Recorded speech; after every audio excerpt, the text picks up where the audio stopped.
Warning, the video you're about to watch contains mathematics at the level of college algebra and trigonometry.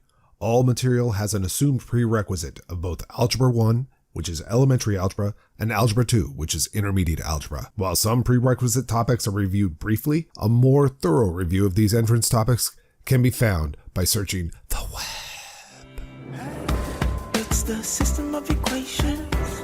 We must deal with them all at once. Always looking for solutions. Positive outlook overcomes. Well, welcome back. We have just finished talking about triangles and kind of building up our theory of triangles so that we can get ready for trigonometry. Before we take that last final step into trigonometry, we do need to kind of remind ourselves of special triangles that get used over and over and over again in trigonometry. These should have been proven to you in your algebra course, but if not, then we'll cover them here. Here's the first one. Theorem of 45, 45, 90 triangles, or 45 degree, 90 degree triangles, same thing. If the hypotenuse of a 45, 45, 90 triangle has length 1, then the sides of the right triangle have length 1 over root 2. And we're going to prove that. First of all, we draw ourselves a 45 degree, 90 degree right triangle. That's this one right here. Remember, 45 degrees is pi over 4 radians. So I could have written this as a pi over 4 right angle triangle. It's the same mathematics no matter what. This, remember, is called an isosceles right triangle. Not that I'm using it in this proof, I'm just telling you that's what it is. It's a right triangle where two sides are of equal length because they're opposite equal measured angles. We're told in the theorem, if this 45, 45, 90 triangle has a hypotenuse of length 1, the claim is that the side lengths are 1 over root 2. Well, let's go ahead and say we don't know these side lengths. They're just length x each because they're the same length side because they're opposite the same measured angle. Well, we do know we can use Pythagorean Theorem because it's a right triangle. So by the Pythagorean Theorem, side squared plus side squared is equal to hypotenuse squared. So we have 2 of those x squareds equaling 1. That is, x squared is equal to 1 over 2. And you take the square root of both sides. Normally, when you take the square root of both sides, you'll get a plus or minus because you're taking the square root of a square. That's just as a reminder that when you have x squared equaling some number k, that will imply that x is equal to plus or minus the square root of that number k.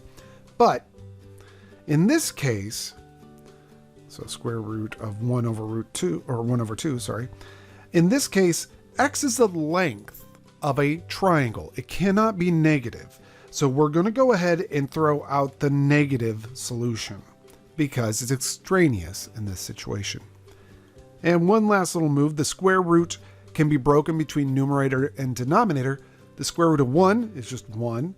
And then we don't know the square root of 2. Well, you don't have it all memorized, right? So you all know it's 1.414 and some change, right? Okay.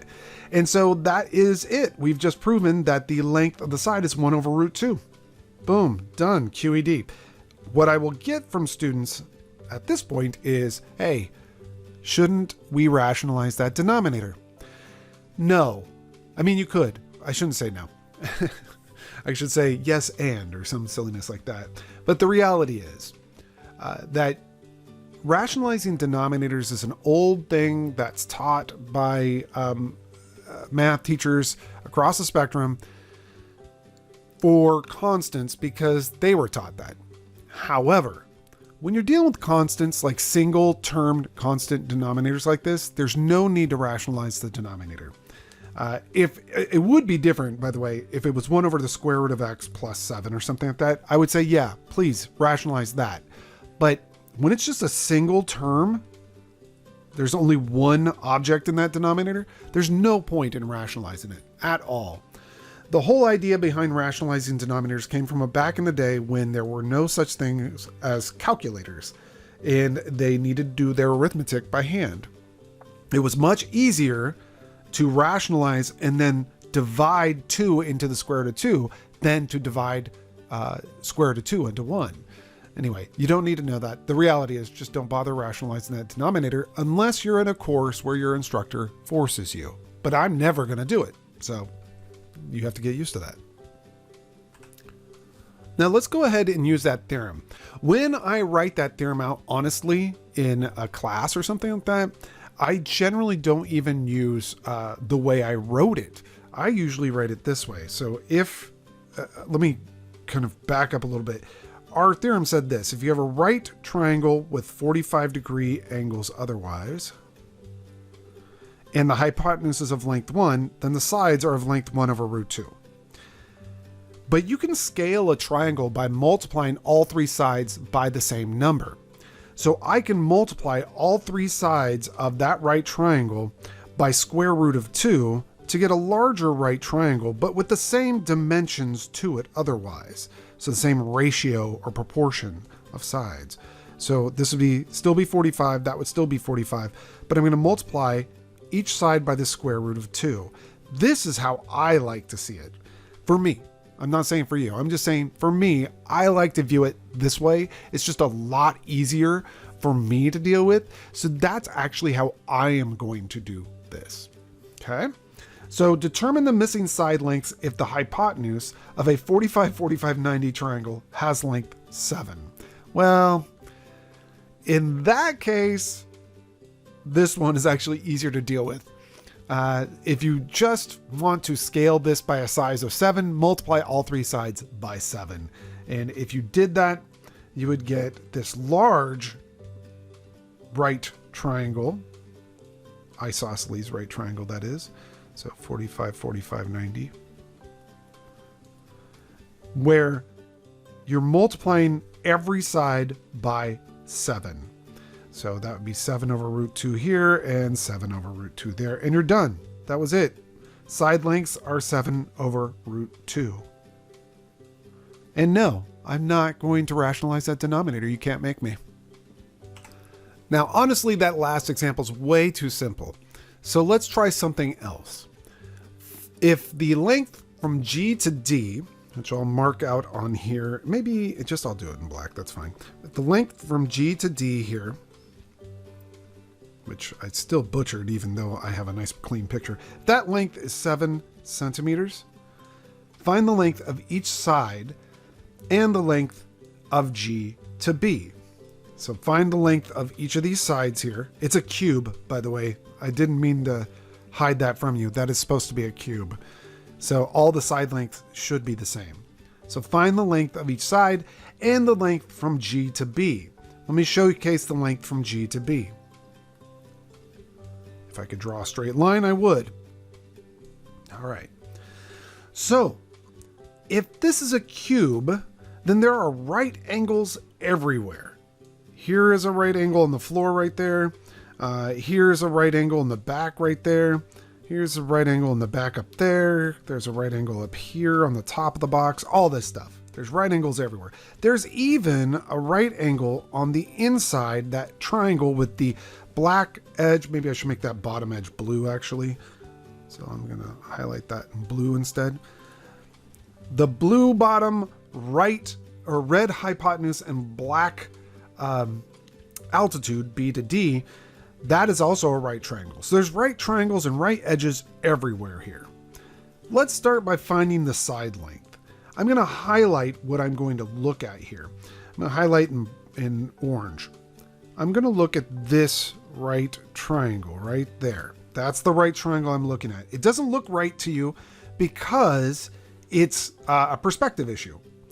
But if I were to grab that triangle and just break it out of that box and look down on it to where this is vertex C, this is vertex D, and this is vertex G, I happen to know that I've been told that this is 7 centimeters. Now, they also told me it's a cube, even though I didn't tell you that in the problem. It is a cube. So these are 45-degree angles. In other words, that blue diagonal split that base into half. That's all. Well, now that I know that's a 45, 45, 90, and the hypotenuse is of length 7, I know the side length is 7 over root 2 centimeters. So all of the side lengths are 7 over the square root of 2 centimeters. All of them. Because again, it's a cube. 7 over square root of 2 centimeters, and so on and so forth down the line. Even this length right here is 7 over square root of 2 centimeters. And the reason why I did that is because now I'm going to find the length from G to B. Let me go ahead and break out this, let me highlight it, this triangle right there, and I'll just slide it out of the cube and draw it here. So I have the altitude from B to D. Here's D, here's B, which is of length 7 over root 2 centimeters. I have the floor length right here from D to G. There's G right there. And then I have that hypotenuse length from G to B, which I'm trying to find. And by the way, they told me the floor length there was 7.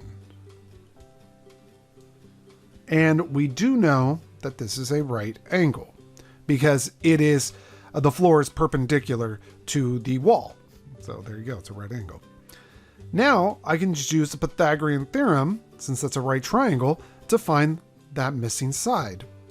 So I'll call that missing side H for the hypotenuse. Oh no, H is already being used in that picture. So let's do little h. So little h squared should equal 7 squared plus 7 over the square root of 2 being squared. That is, little h squared should equal 49 plus 49 halves. Well, that's the same thing as 3 halves times 49. That's not going to actually simplify too much, but that's exactly what it is. If you don't believe me, all I did there was multiply top and bottom of this 49 out front by 2. So you have 2 of those 49s, you're adding another 1 of them right there. So you have 3 of those 49s altogether, all divided by 2. That's what h squared is equal to. And now I can take the square root of both sides, again with the admonition that when you take the square root of both sides, it normally turns into a plus or a minus. But again, this is a length, so it's going to be positive. So it's going to be the positive square root of 3 times 49 over 2. And that is simplifiable to the, square root of 49 is 7, so I'll write that out front, times the square root of 3 over 2. You could actually leave it like that. Some people don't want you to. So you're more than welcome to rationalize that denominator if you want to. But for me, that's perfectly fine. But in blue, I'll write what other instructors might force you to do. So I'll say, other instructors will say, break it apart like this. And yet other instructors will say, rationalize that denominator. Whoops, that denominator by multiplying by the square root of the denominator. And all of those moves are perfectly fine. That's absolutely fine if you want to do that. 7 root 6 over 2. That would be the answer. I just don't think that's any better than the first answer in black. So I would just leave it as the first answer in black. But again, if your instructor requires you, that's how you would rationalize that denominator. Didn't really make it any better, I'll tell you that. I should, though, say that sometimes it does make it look better. I'm just kind of making fun of the fact that we're so stuck on rationalizing denominators. So the 45, 45, 90 triangle is incredibly important in trigonometry, but more so, I think, the 30, 60, 90 triangle is. So if the hypotenuse of a 30, 60, 90 triangle has length 1, then the side opposite the 30 degree angle has a length of 1/2, and the side opposite the 60 degree angle has length root 3 over 2. Let me show you a picture of that before we prove it, just so that we could start the conversation. And again, I don't actually write it the way I'm about to write it, but we'll just pretend as though I do. Okay, so there's a 90, here's a 30 degree angle, and here's the larger, the 60-degree angle. And we're told that if the hypotenuse has length 1, then the side opposite the 30-degree angle has length 1/2, and the side opposite the 60-degree angle has length root 3 over 2. Again, I just want to reiterate, this is not how I work with it. I work with it this way. 30, 60, 90. Let me just write the 30 in there and the 60. Okay. And I say that the side opposite the 30 is 1. This is 2, and this is root 3. I just multiply everything by 2. I just don't like dealing with fractions. Even though trig, you're going to deal with fractions all the time, I'd rather at least start without a fraction. So that's why I write it that way. Anyway, not that big of a deal. If you remember this version of it or that version of it, it actually does not matter. They're the same. So how do you prove this? Well, the proof is actually not too bad. We'll start with not a 30, 60, 90 triangle, but instead a 60, 60, 60 triangle. So that, forgive me if it doesn't look like a 60, 60, 60, it is. So let's just pretend as though it is actually. So we have a 60, 60, and then I'm not going to label the upper angle because I'm going to be using that. But it is a 60, 60, 60 triangle. And let's pretend as though this side length is 1, so therefore this side length is 1. Obviously, therefore the floor side length is also 1, but I'm holding off on writing that. And what we're going to do is we're going to drop an altitude from the upper vertex down to the base there. Now that upper altitude, because everything's equal in this equilateral triangle, that cuts this triangle into half. So you have 30 degrees split there and there, right? And also, that tells us the side length right here in red is of length 1/2 because the full length was 1. So far I've actually just shown, it's not really much of a proof, is it? I've just shown if I have a 30, 60, 90, you can see it right here. It's a 30, 60, 90 triangle that I just highlighted. If you have that 30, 60, 90 and its hypotenuse is of length 1, then the side opposite the 30 degrees has to be of length 1/2. We've already shown that. Now let's go ahead and figure out what that missing altitude length is. And just to make it visually more appealing, let's go ahead and grab that triangle and move it out of there. So we have that 90 degree, we have that 60 degree, side length 1, this is 30 degrees, and we've just shown this of length 1/2. And the question is, what is the altitude length then? And we can use Pythagorean Theorem. We know that x squared plus 1/2 squared should equal the hypotenuse squared. In other words, x squared is equal to 1 minus 1/4 or 3/4. Or in other words, x is equal to, again, normally plus or minus, but it's a length, so it's just going to be positive. Positive square root of 3 over 4. This does simplify to the square root of 3 over 2. And that is exactly what we wanted to prove. The side opposite the 60 degree angle has length root 3 over 2. That is the proof. Not much to it, but there you have it. Now let's go ahead and use it. Suppose the hypotenuse of a right triangle has length 100, and one of the angles in the triangle is pi over 6. Determine the lengths of the missing sides. Let's pretend as though we didn't just read that theorem and know that we're going to be using it. Instead, let's just draw it out. That's what you're going to do a lot in trigonometry. Draw, draw, draw. And so they tell us that one of the angles is pi over 6. So the smaller angle is pi over 6. Why do I know that's a smaller angle? Because I know that pi over 6 is the same thing as 30 degrees. And therefore the other angle must be pi over 3 because that's the same thing as 60 degrees. So this is like a 30, 60, well, this is not like, but it is exactly a 30, 60, 90 triangle, but it's in radians. So it's a pi over 6, pi over 3 right angle triangle. That's okay. And they tell us the hypotenuse is of length 100. Determine the missing sides. All I really truthfully need to do is just remember my 30, 60, 90 triangle, 30, 60, and 90. And I write it like this, 1, 2, root 3. That's kind of how I do it. So I then just say, you make a proportion, essentially. You say, this, I should have done this in a different color. There we go. I could say that 100 is to 2. Where's my black ink? There we go. Is to 2. That's this 2 right here. 100 is to 2. I'm making a proportion. As the unknown side here, x, is to 1. That's it. I just make proportions. That's how you could easily solve this, and you find out that x is equal to 50. You can call that y, so x is 50. And then you could say, okay, great. Well, 100 is to 2 as y is to root 3. Again, let me highlight as I say it so you can see what I'm doing. This 100 is to that 2 as this y is to that root 3. And now I'll just solve for y by multiplying both sides by square root of 3. So y is equal to 100 square root of 3 over 2. So we have what y and what x are. We have found all the missing information.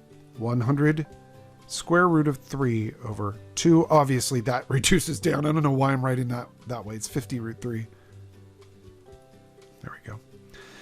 A couple things I want to mention here. It's bothering me that it says 100, so I'm going to write 50. 1, leave your answers in exact form unless it's an application or if they ask you to round. In other words, do not grab a calculator once you get to 50 root 3. Just leave it as 50 times the square root of 3. That's really important in trigonometry because once you start rounding, the rounding gets out of control. So just leave it in exact form. The second thing I need to mention is always try to get to know radian measure. The more that you work with radian measure, the easier and more natural it'll become. And you don't want to be that student who's working on an exam or something like that and has to convert all their radian measure into degree measure just to do their mathematics. That's bad news.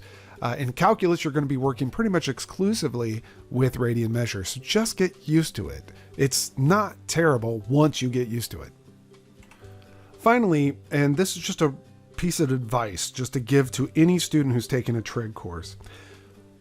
When you're doing homework or you're taking an exam, the very first thing you should jot down are your special triangles. It doesn't matter actually where you are in trigonometry, whether you've gone through all of trig and you're in pre-cal or whatever it is, you should just write down your special triangles. Notice I'm writing them in radians. 1 root 2, and then the other one we just learned is pi over 6, pi over 3, right angle, 1, 2, root 3. It's just nice because having those ratios at your fingertips is going to be very powerful for you in trigonometry. And if you don't write them down when you're working on an exam or when you're working on a homework, you run the risk of constantly making mistakes. Write them down once so that you have them right and then move on from there. Always remember the longest side is going to be the hypotenuse. So it should make sense that root 2 is the hypotenuse here because root 2 is 1.4 and some change. That should be greater than the side 1 and this other side 1. Same thing over on the 30, 60, 90 or pi over 6, pi over 3 right angle triangle. The longest side is 2. Square root of 3 is less than 2 because square root of 4 is 2. So square root of 3 is less than 2 and 1 is definitely less than 2. So the hypotenuse again is the longest side. It's just important that you remember those pieces of information. All right, in the next video, we'll start right into trig. We'll start our trigonometric functions for right triangle trigonometry. It's the system of equations. We must deal with them all at once. Always looking for solutions. Positive outlook overcomes obstacles getting in our way. Cause affects more than we can sometimes see. Things for what they are and work together until you feel at peace. Just listen close. Don't talk too much that isn't kosher. You may really hurt inside. It doesn't justify you to speak too loud and cry.